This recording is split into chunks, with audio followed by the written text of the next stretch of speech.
is a qualitative assessment, not a mechanical assessment, but a qualitative assessment, is an appropriate way of describing our submission on the function of the committee.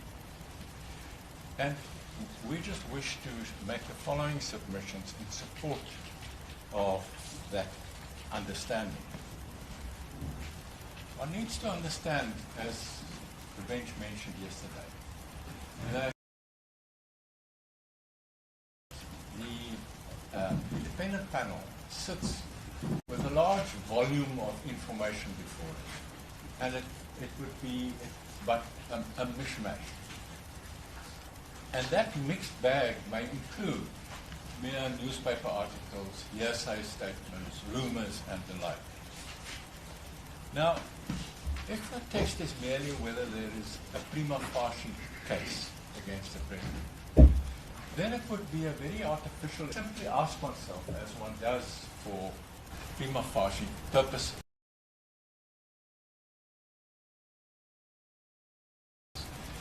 is there evidence here which, if true, would render the president guilty of serious misconduct? That would be an entirely inappropriate exercise, because that would not weigh the significance of the evidence in any way. We submit what is important, is to make a qualitative assessment that says, I take into account everything, the first-hand evidence, the newspaper articles, the hearsay statements, and the president's explanation, the president's statement. Take all of that into account. I don't ask whether the president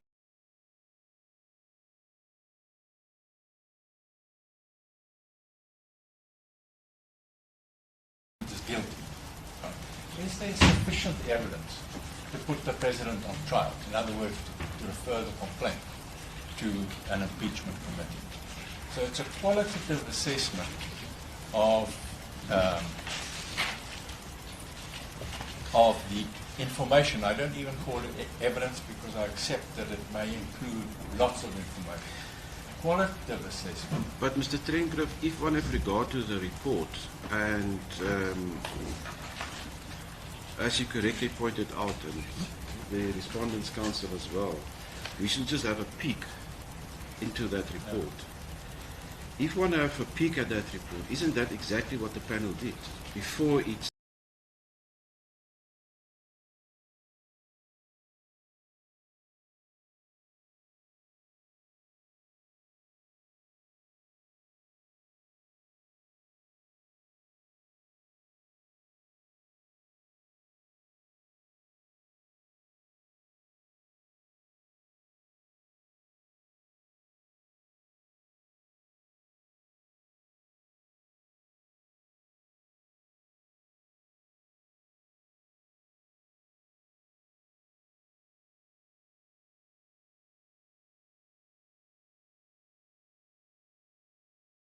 started to go through and shift through all of those materials? No, with the greatest of respect, what it itself tells us is that what it ultimately asked itself is there a prima facie case? That's what it asked itself. And it doesn't suggest any weighing up, any qualitative assessment. It simply says, is there a prima facie case? And we submit with respect. I'm not supposed to ask themselves whether there's a prima facie case, when what the rule requires is sufficient evidence, which is a bit more than that. It requires a qualitative assessment. Can I give you, by analogy, another example that I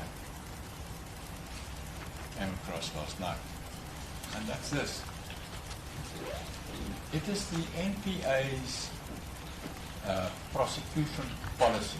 It's an official document prepared by the NDPP under the Constitution.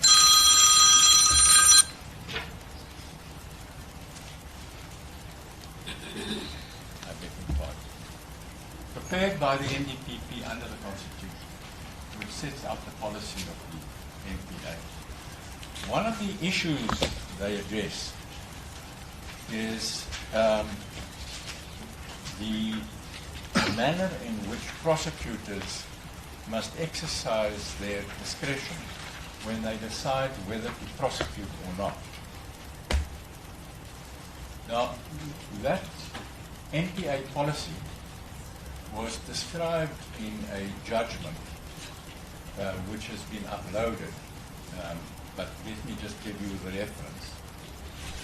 It is 𝐷𝐼𝐻𝐿𝐻, that's 𝐷𝐼𝐻𝐿𝐻. Just D-I? 𝐷𝐼𝐻𝐿𝐻, 𝐷𝐻𝐿𝐻, MDNtv, 2024, 𝐬𝐮𝐻𝐫𝐞, it's a Northern Cape decision.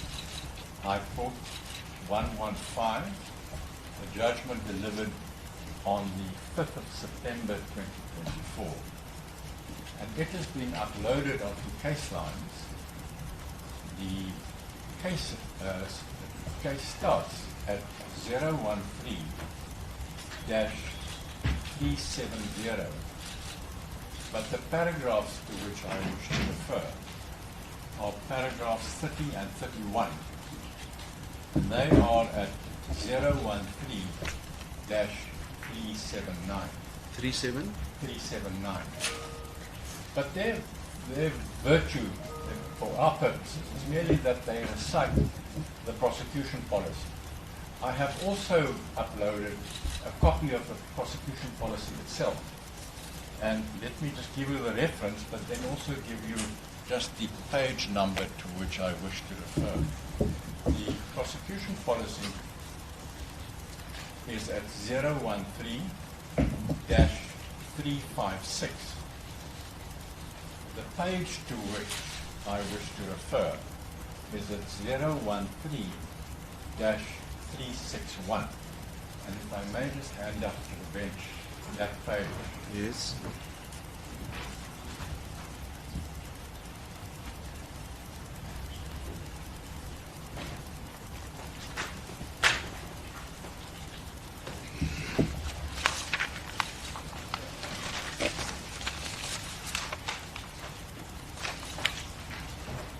This is just an extract from the prosecution policy under the heading General, and it describes, amongst other things, the manner in which prosecutors must decide whether to prosecute or not. And if I may firstly refer to the 5th paragraph, that's just below the middle, where the policy says the following: in deciding whether or not to institute criminal proceedings against an accused person, prosecutors must assess whether there is sufficient and admissible evidence to provide a reasonable prospect of a successful prosecution. There must indeed be a reasonable prospect of conviction, otherwise the prosecution should not be commenced or continued. And if I then skip 2 paragraphs, and I go to the 8th paragraph, this test of reasonable prospect must be applied objectively after careful deliberation to avoid an unjustified prosecution. Now let me immediately say, I'm not suggesting that the standard for the decision of a prosecutor, whether to prosecute or not, and the independent panel's decision whether to recommend or whether to refer to an impeachment committee is in any way comparable. So I'm not suggesting, I'm not holding up the prosecution policy, the prosecution. The question is not whether there is a prima facie case. The question is whether there is sufficient value that the only value that the analogy can bring is to say there is a point in requiring sufficient evidence as opposed to just prima facie evidence. Prosecution, impeachment inquiry and the prosecution are not the same thing. But what they have in common is that one must ask yourself, is there sufficient evidence for purposes of this process because the purpose of the requirement, the point of the requirement, is to protect the president against impeachment inquiries for which there isn't sufficient evidence. And the president would be deprived of that protection.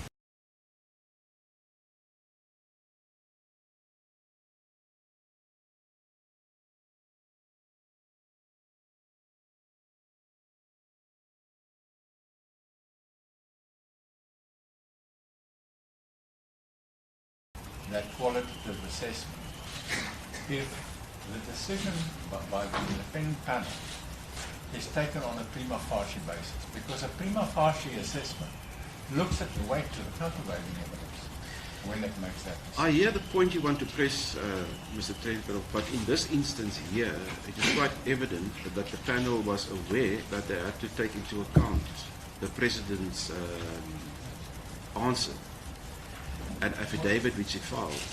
Well, they've considered that. If one have regard to paragraph 73 and 70, or let me say from paragraph 74, 75 and 76 of the panel's report, they set out as to what they need to do, and it appears from looking at this panel report that they indeed consider the evidence of the president. They might have used the word prima facie, and you might suggest that prima facie is just taking into account the incriminating evidence. That might be so, but on this fact we've got before us, they did indeed take into account the affidavit of the president. With respect, I accept that they read the evidence. They recited some of it, but there is nowhere in their report a weighing up of what we have on the one hand and what we have on the other. Why is sufficient in what we have? There's simply a recital, and then after the recital they said, the question before us is whether there is a prima facie case. Well, then there is. It is not a conclusion founded on a weighing up. It is a recital of for and against, and then said, but our question is whether there's a prima facie case. So what do you say about the argument made by Mr. Katz with regard to, if you look at the affidavit filed on behalf of ATM, it in fact, there the panel is weighing up and suggesting where there's a deliberate part on the president not to engage in some of the evidence. So the panel indeed said why they came to the conclusion that there was some intention.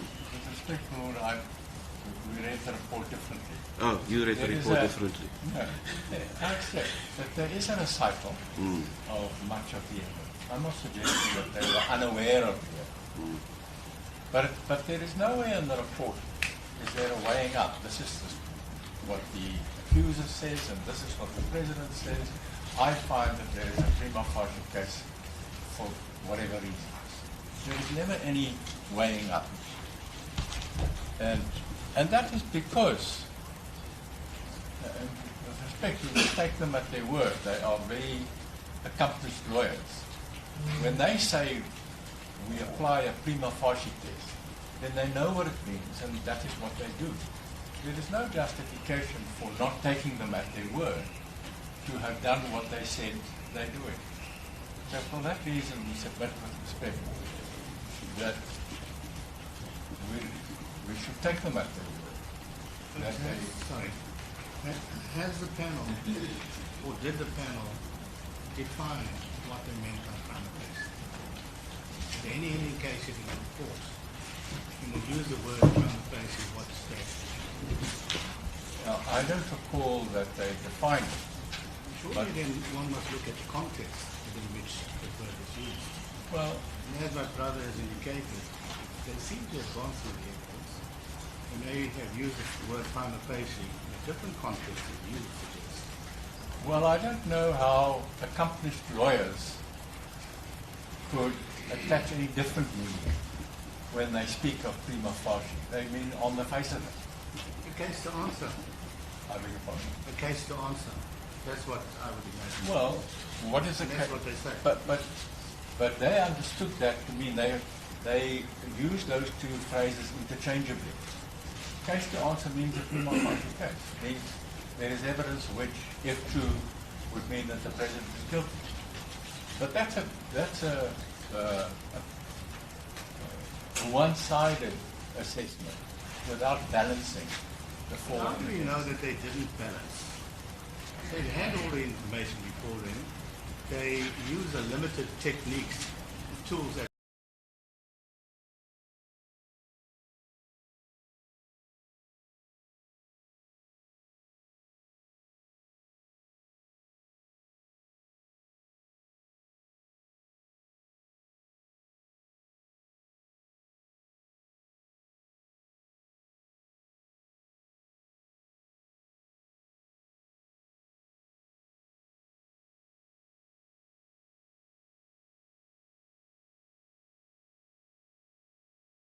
disposal to come to a conclusion. As imperfect as our sufficient. The other ground of review that we emphasize is that the panel failed to assess whether the president deliberately, in bad faith, broke the rules which he is alleged to have broken. Now, our learned friends have pointed out that the panel was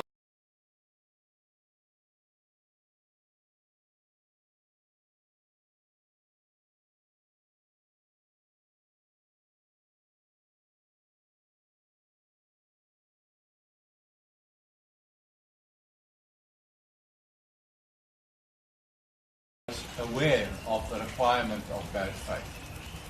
But when it came to assess some of the specific charges, and we singled out two of them. The one is the other paid work charge, and did this in bad faith. For instance, if you take the other paid work, you would have to find that the president knew that he was not allowed to have this business meeting. Now, not only was there no evidence on record that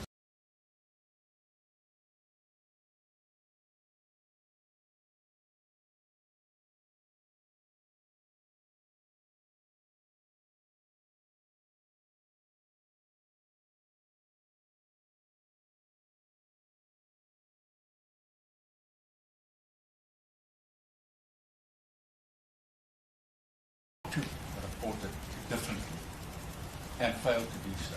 And there's never any assessment or investigation whether that is so. So we submit with respect that in those two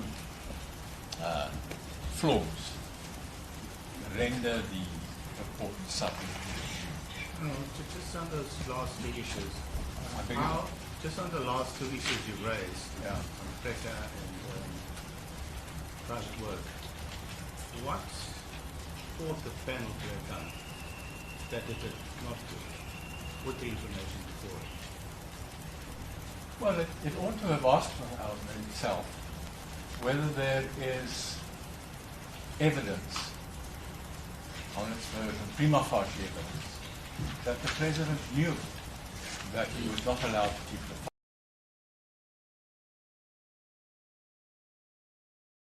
farm and that he had to make a report. Ignore that requirement of bad faith simply because you don't have evidence on the issue. The panel must ask itself whether there is sufficient evidence that the president willfully failed in those two respects. And there was no evidence that he willfully But didn't it draw inferences? And it was quite entitled to draw inferences. As a matter of theory, yes, but they didn't. And there was nothing upon which that inference could be based.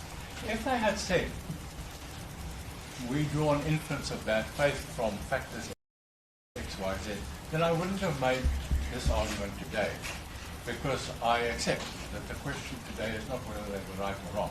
The question is whether they applied the right test.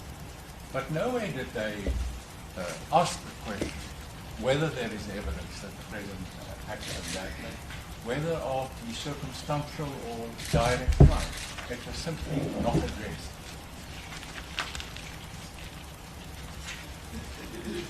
My learned friend, Mr. Katz, submitted that the President did not have any legitimate right worthy of protection.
Error of law does not render the independent panel's decision void. Now, of course, it is true that an error of law is a ground of review, but doesn't automatically render the decision void. But if the error is one that causes the panel to apply a different test, then the error is not an error in the air. It is an error which impacted on the outcome of its assessment. So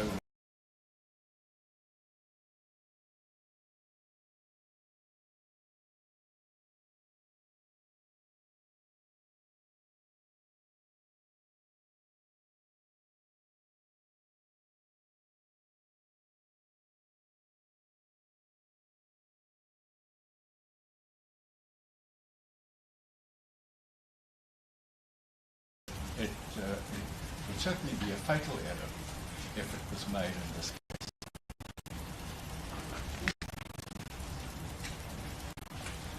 That is not correct. The President initially made an application for review directly to the Constitutional Court. But shortly after that, the National Assembly voted not to refer the matter to an impeachment committee. In other words, the report was rendered moot. There was no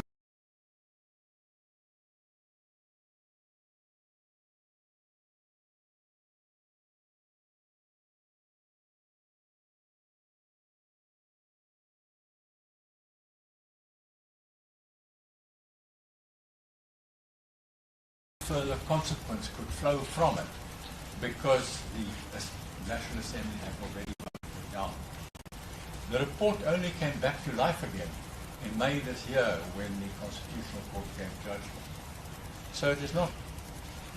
The EFF also argued that the President is merely a witness before an impeachment committee, and therefore there's no harm in proceeding with such an inquiry. But with respect, he's not merely a witness. He's accused number one. He's the only accused before an impeachment committee. So the two are simply not analogous. And it is because he's the accused. And it is because the accusations against the President of serious misconduct are very serious allegations that the buffer is built into the rule. So it's not correct to say that he's merely a witness. Lords, on this occasion, where the only relief sought by the President is an interim relief, this is not the occasion on which to make the fundamental, or to determine the fundamental disputes about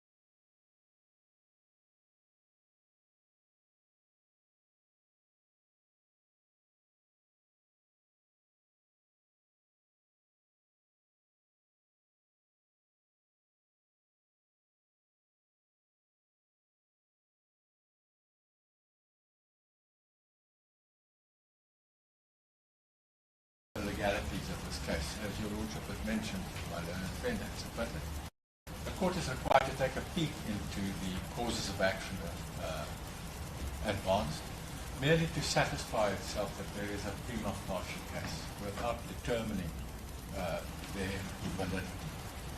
And what the Constitutional Court said in paragraph 303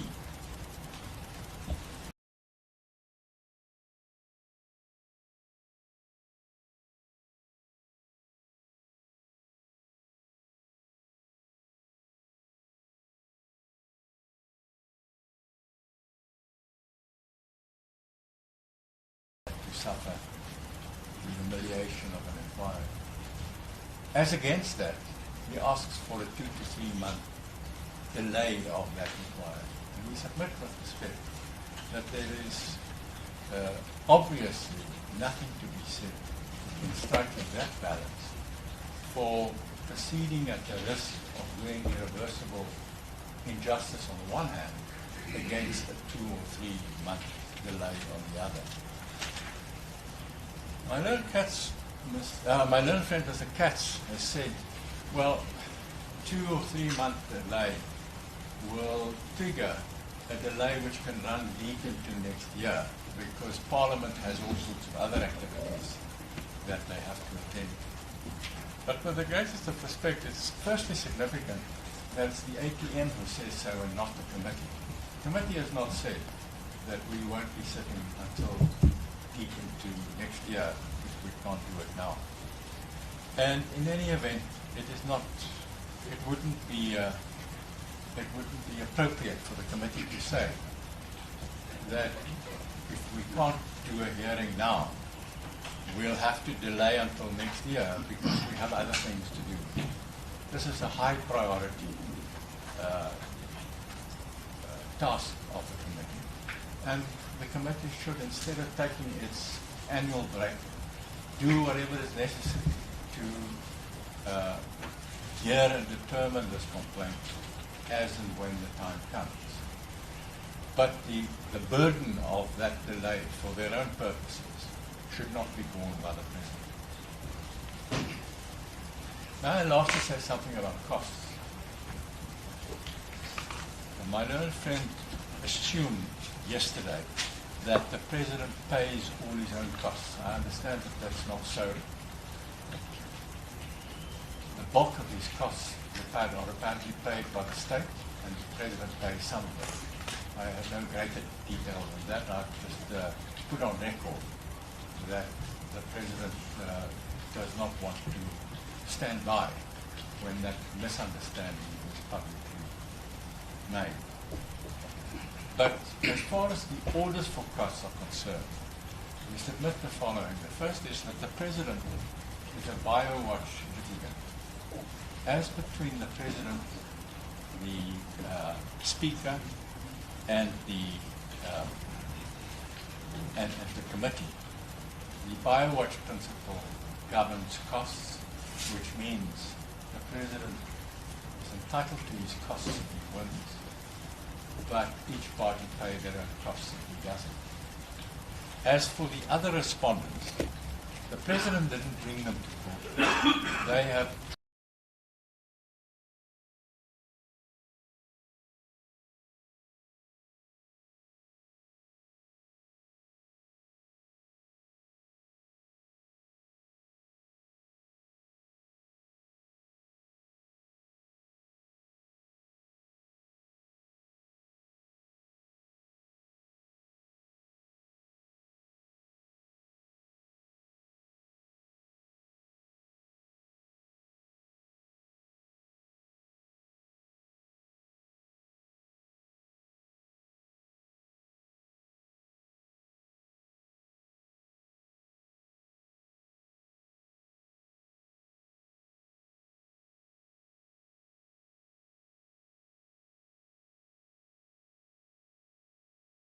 in pursuit of their own interests.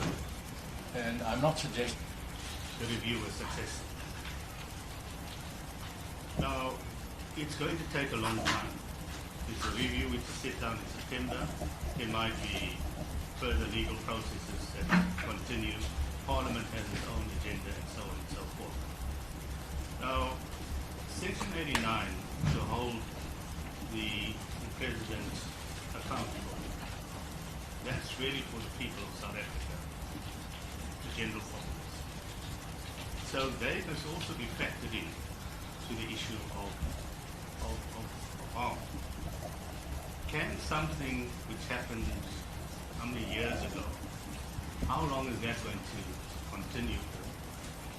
And waiting for a time when there could be a definitive statement as to whether the President has done something or has not done something. It's keeping the populace, the electorate, in abeyance. So, if I understood Mr. Mpoko yesterday, he said it's actually a parallel process. Continue with your review, but also let the accountability mechanism continue on its part as well. If there is going to be humiliation and so on, that is just the part of the job, so to speak. When the President took on the position of President, he knew Section 89 was in place. Yeah, simple as that. Well, let me just say that the President asks for an indulgence of 2 to 3 months. He doesn't ask for anything more. The fact that there's already been a delay of almost 4 years is not the doing of the President. It shouldn't be laid at his door, and he should not be made to pay the price for that delay. That delay has been unfortunate. A number of parties were to blame for it, but the President was not one of them. So it is unfair to burden the President because there has already been undue delay in this case.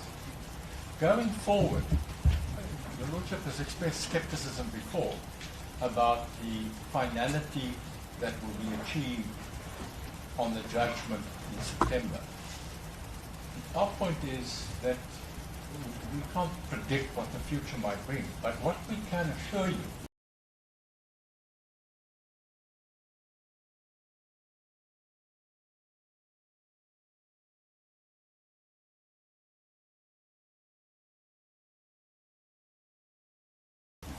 is that this court will be in charge of whatever happens then. It will deny leave to appeal. It will, given that the President can't be to blame for the delay until now, given that this court will control whatever happens from September, it is unfair with respect, effectively to deprive the President of his statutory protection only because one is understandably impatient that the process must make progress. A skepticism on whether September would in fact resolve this matter is perhaps justified by how matters of this sort tend to snowball and continue forever. Even with the best intentions of the parties, we know the stakes are so high, and that is why litigation takes the intensity that it does.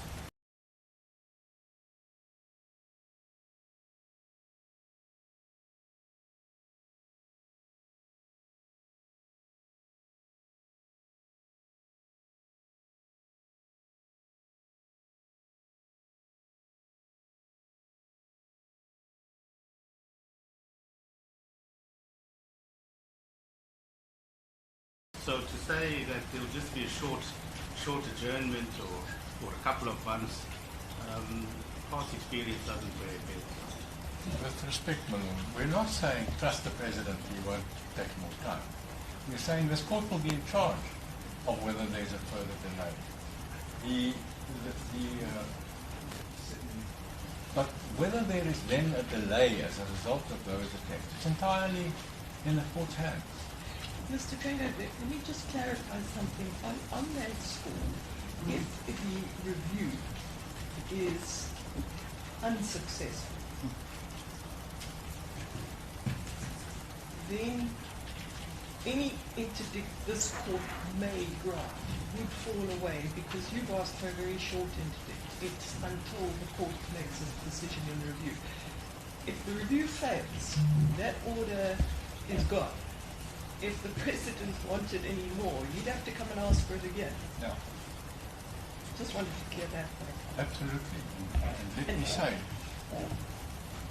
the terms of the order we seek would mean that it expires when this court gives judgment in September, regardless of the outcome. Correct. So, and whether who would be successful then, and who would be the winner, who would be the loser, would the loser want to appeal, would the process be delayed if the loser appeals, all of that's in the hands of the court. And there is no reason to fear that injustice would be done, because the courts, if injustice is done, it can only be because the court directed that to be so. But it's not for the president or anybody else to decide. May I ask another question? We referred by, I think, both Mr. Katz and Mr. 𝐸𝐿 yesterday to the two full bench decisions of this court with regard to the public protector, where the argument was made that the court has already said, and as I understand the argument, it's been put to us that the court has already said as a matter of principle, you can't suffer reputational harm if you're a person like the president or the public protector because you signed up for the office and accountability is your duty. So that's the argument, and we're being told that that's binding on us, and I'd like to hear your response. No, with respect, the president signed up to the office, which is protected under Rule 129. It's part of the protection to which the president is entitled. And you don't sign away that right. You subscribe to that right when you become a president. And you don't forfeit it.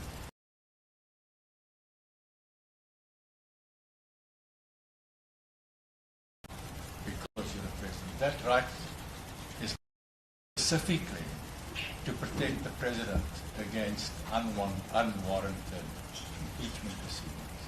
You must understand on scoring political points and, if possible, of destroying their opponent. That is the environment in which they live. There's nothing wrong with it. I'm not blaming them for anything. That's how politics works.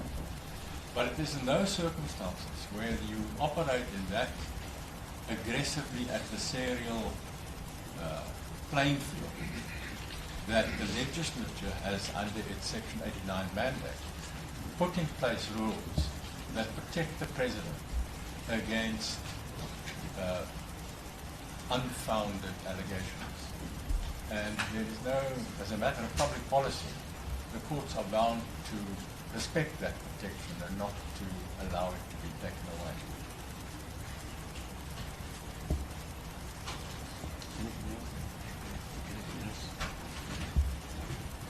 Thank you, Madam. Thank you. I see Mr. Mr. Katz is rising. My lord, my lady, there's something that has been bothering me, and it's twofold. The one is I half forgot to make an address. I'll tell you why it's half forget. I can't hear you. It's bothering me. One is that I half, and I emphasize half, forgot to make the point in my address yesterday. And the reason I say half was because Mr. Cenngove said yesterday something which... Are you seeking permission to address us? Yes, I'll explain why. Because it really to help the court rather than anything else. My Lord, I object to it. My learned friend has had ample opportunity. I was afforded the privilege of preparing my reply today. You can't just come with further points, new points. The debate is over. The reason I asked is because I was expecting Mr. Cenngove to deal with it today, and he didn't.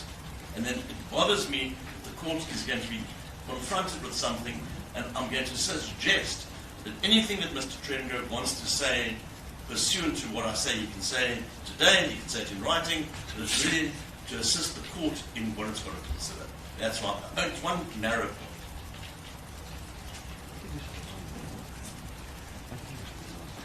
Okay, we will allow you to make a point. It's a very simple point. Yesterday, Mr. Trengove said,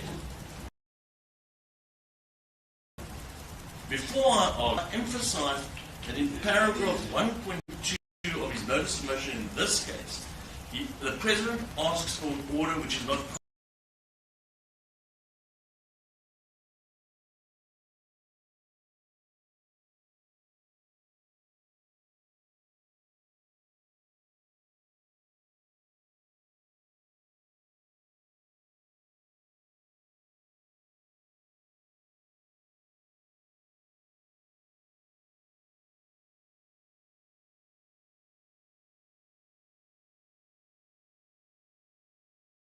interdicted from what? From commencing the impeachment inquiry. And on the pleadings papers from the Speaker's affidavit, it is clear that the impeachment inquiry has commenced. So you cannot get the relief to stop something that has already happened. So even with this court to consider granting an interdict, it can't be in the terms that the President has asked. And just to tie up the point, because Mr. Trengove said something yesterday, that, well, if you look at the papers, you can see it's not actually asking for the commencement to be stopped, it's actually not the witnesses. But if you go to paragraphs, and I'll just give them to you because I don't ask for any more time than necessary, if you turn to the founding papers, that are geared specifically to commencement. And the court can have regard to paragraphs 92, 101, 112, and 120. Now just read 120 of the founding papers.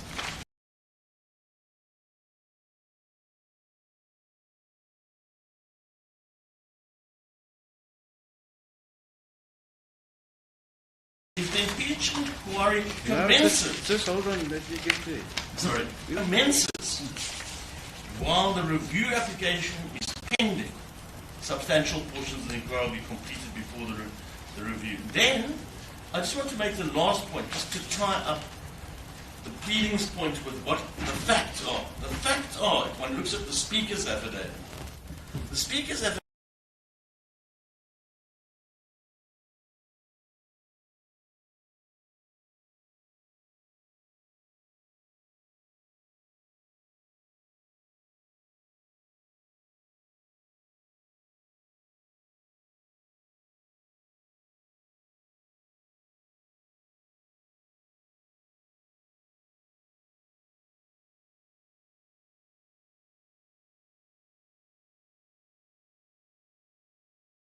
makes it clear the timeline as to what happened post 8 May 2026. And she makes it clear from her timeline that the commencement was sometime in May. That has already happened, and to try to stop that, you cannot do that. At the court note, I had given in my bundle of authority 2 cases to that effect, but it's a trite principle.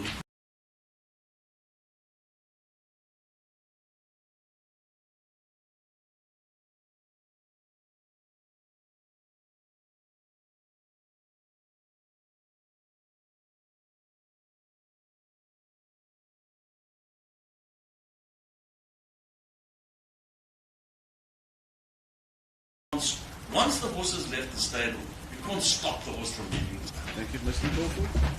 Thank you, my lord. My lady and my lord, 2 things I want to do. One is, I didn't want to interrupt my learned friend, but that can't deprive us of a response. The second point is that in any event, strictly on the points in limine, we have a right of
adequate evidence before the NPA in charging with the plaintiff to determine whether there was probable cause or malice on the part of the prosecutor. So this was a case about malicious prosecution.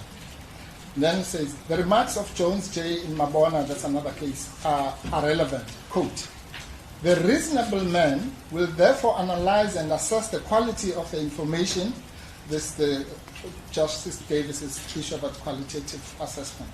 The quality of the information at his disposal critically, and he will not accept it lightly or without checking it where it can be checked, which will come to my next point. It is only after an examination of this kind that he will allow himself to entertain a suspicion which will justify an arrest in that case. This is not to say, this is the important part, this is not to say that the information at his disposal must be of sufficiently high quality and cogency to engender in him a conviction that the suspect is in fact guilty, which is the point we made yesterday, we all made. The section requires suspicion but not certainty.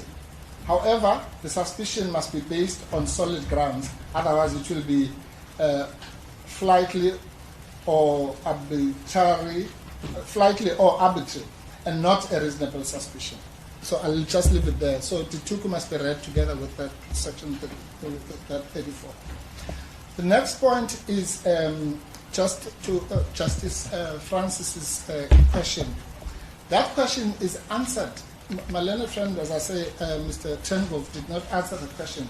That question is answered at paragraph 60 to 64, or even to 66 of the report. Justice Francis asked Mr. 𝐬𝐻𝐾, but shouldn't bad faith be inferred from the totality of the circumstances? That, with respect, is exactly what the panel said. Go to paragraph 63. It says, firstly, let's start at 61. It says what bad faith is and so on. I don't want to go. And then it reads the case of Public Protector versus Reserve Bank, the famous CX case, where Justice Mogoeng considered the meaning of bad faith. And then it cites paragraph 71 of that case to say it also means gross illegality, among other things. I don't want to read the whole thing. And then at 62, it says this is the important part. This is so because the mischief sought to be repaired by abuse of office, which invariably has prejudicial consequences for others. Abuse of office undermines the efficacy of the state machinery and denies justice and fairness to all the people and institutions. And then 63 is the direct answer to Justice Francis's point. They say, we think, this is now the panel speaking, we think that bad faith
can be inferred from the nature and the circumstances of the crimes committed at Phala Phala openly, deliberate intention. And at 264, which is the final, the order, if you like, of the thing. Now listen please carefully on this to show that they actually weighed the information and everything. This is what it says. This is the punchline of the whole report. In light of all the information placed before the panel of Section 96(2), serious violation of correct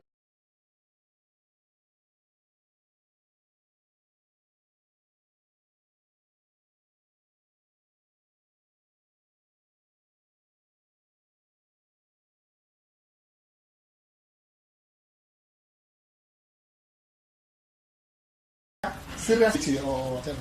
No. What about, I said this yesterday.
The intention of these rules and the Section 89 is also to protect the people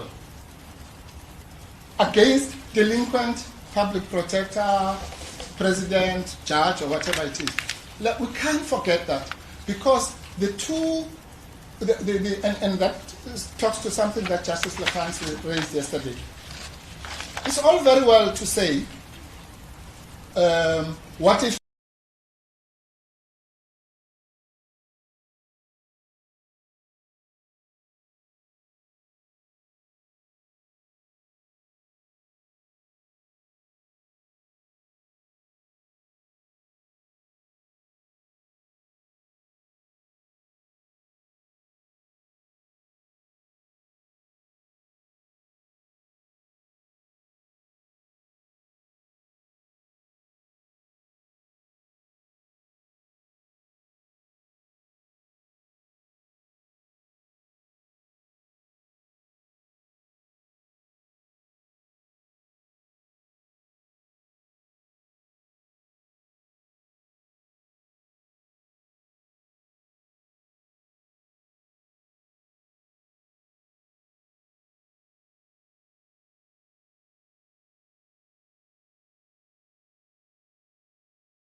this is about the jurisdiction point.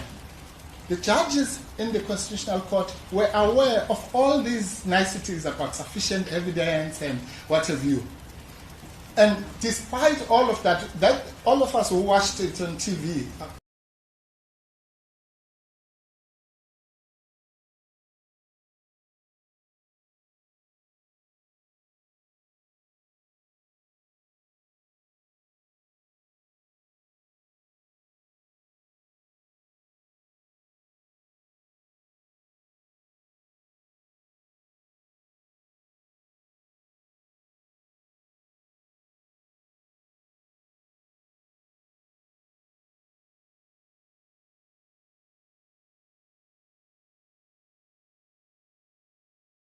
we were not in that case. Know that ad nauseum the whole day there was a debate about sufficient evidence, prima facie evidence. Yeah. Look at E. It says the president, supported by the ANC, opposes the application on the basis that. Let's jump everything and go to E. He said, the panel had no evidence before it and misunderstood its mandate, which was to determine whether the sufficient evidence existed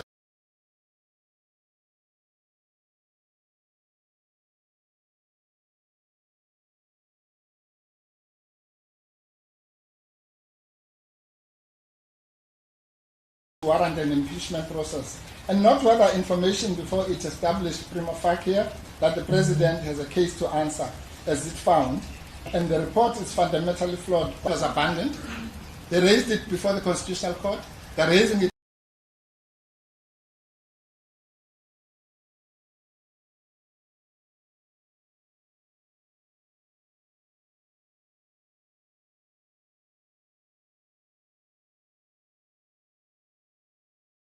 now. They're going to raise it in September, and God knows how many more times they're going to raise it in the future. But with the greatest respect, and my learned friend has agreed that you only need a P.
Said, oh, we hear all that, but we are referring this to it, which might happen.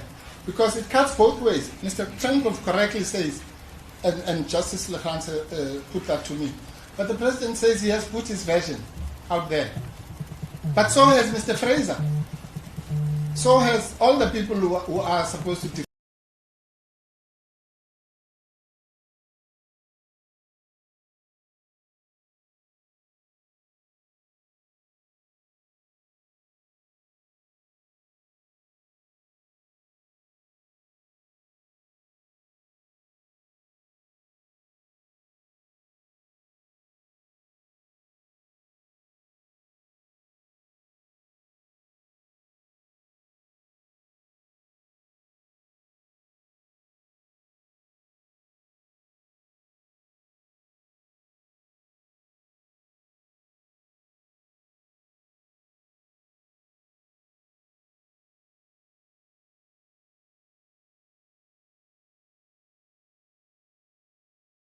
payment. So what is it? So the damage is done. What is it that we must interdict? Stop this.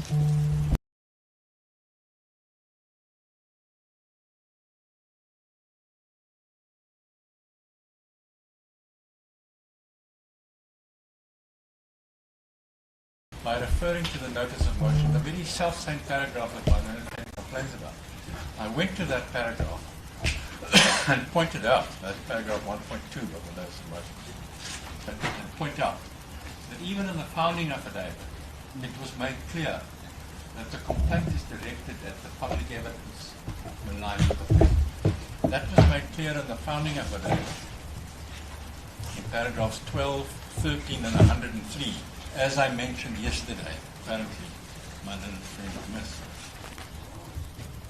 And then the President came back in reply to clarify at paragraph 32 that he seeks only to interdict the hearings of the impeachment committee. And now my learned friend asserts that the President may not seek relief in terms other than his notice of motion. Well, that isn't so. It is open to a party to reduce the relief sought.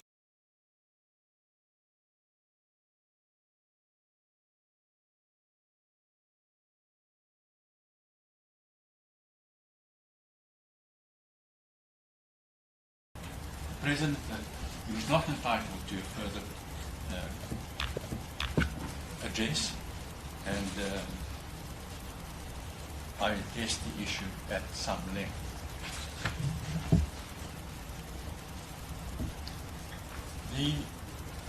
My learned friend, Mr. Mpofu, argues that the panel did consider whether there was prima facie evidence that the President had acted in bad faith.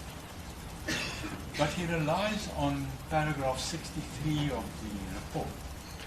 Paragraph 63 is a discussion of the theory of the requirement. It says nothing about this case. So it's clear that they understood the law on what bad faith means. And that is spelled out of paragraph 63. But there's no application of that test. There's no question ever asked whether there is sufficient evidence that the President had acted in bad faith. And in fact, in the concluding paragraph to which my learned friend relied,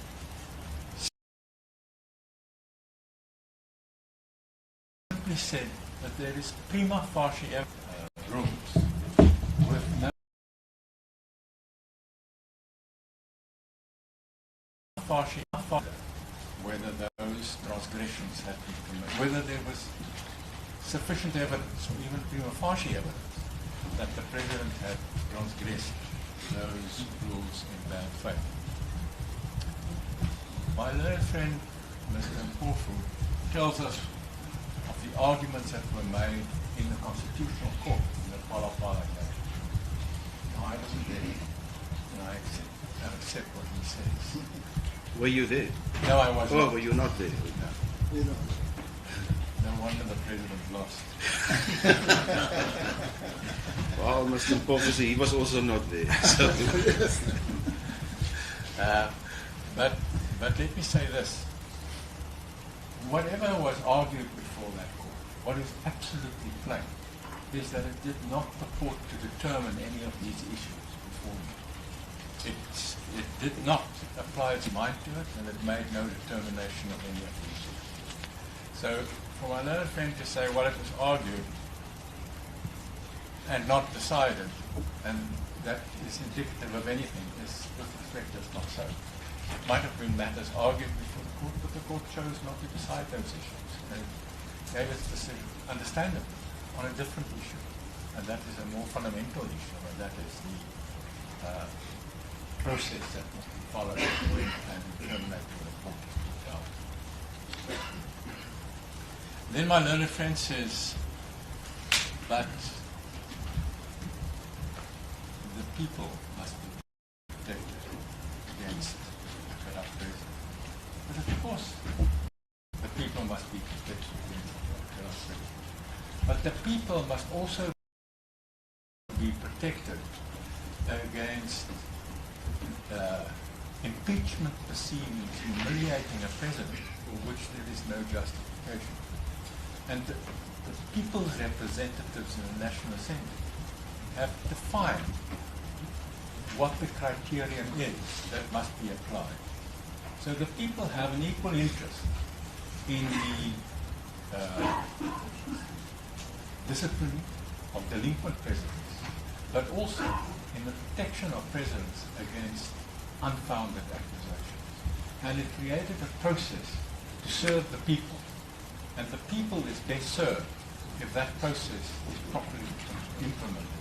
They're not served by taking shortcuts in breach of the rules which have been designed exactly to serve the people. So it's no easy slogan to say the people want blood and therefore they must do blood. That is not what it is. Thank you.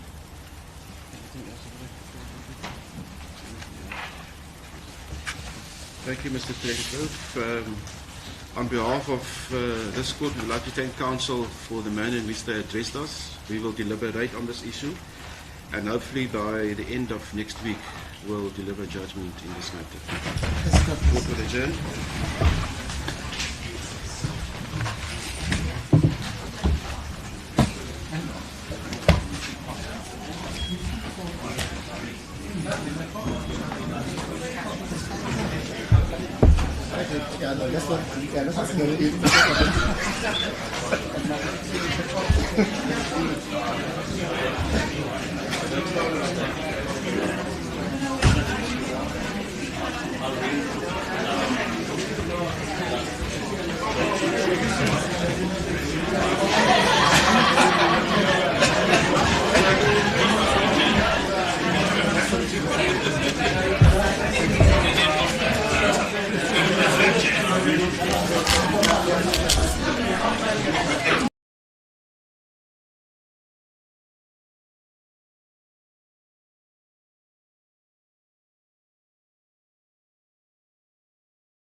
Awful argument that the panel did consider whether there was prima facie evidence that the president had acted in bad faith. But he relies on paragraph 63 of the report. Paragraph 63 is a discussion of the theory of the requirement. It says nothing about this case. So it's clear that they understood the law on what bad faith means. And that is spelled out in paragraph 63. But there's no application of that test. There's no question ever asked whether there is sufficient evidence that the president had acted in bad faith. And in fact, in a concluding paragraph to which my learned friend relied,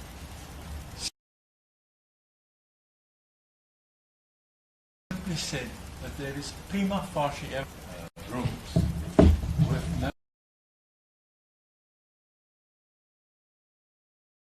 facie whether those transgressions had been committed, whether there was sufficient evidence or even prima facie evidence that the president had transgressed those rules in bad faith. My learned friend, Mr. Mpofu, tells us of the arguments that were made in the Constitutional Court in the Phala Phala case. I wasn't there, and I accept what he says. Were you there? No, I wasn't. Oh, were you not there? No. No wonder the president lost. Well, Mr. Mpofu, he was also not there. So. But let me say this.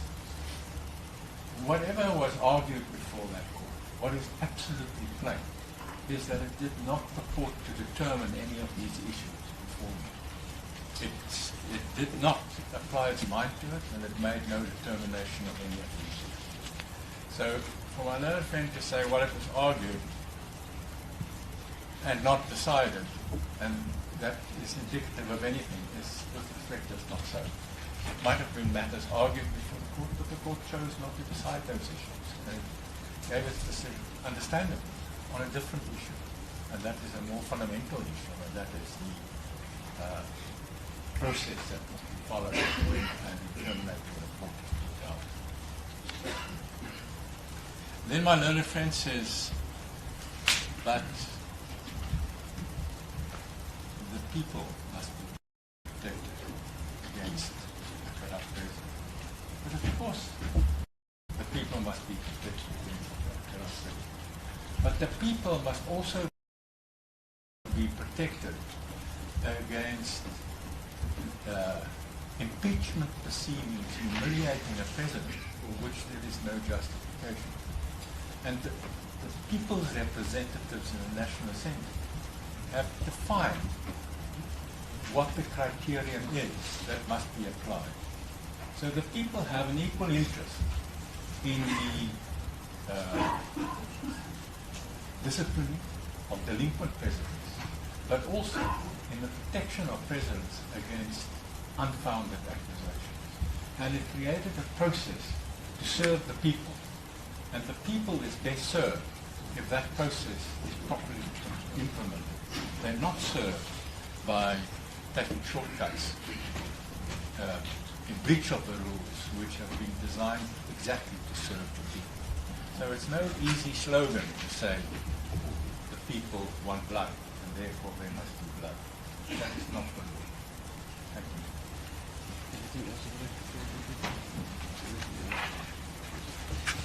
Thank you, Mr. President.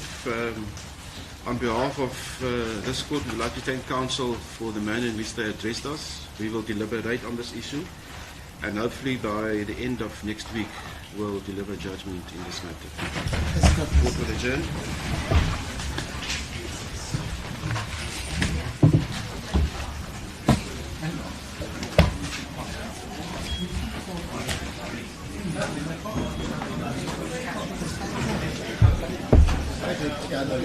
Das hast du mir gegeben.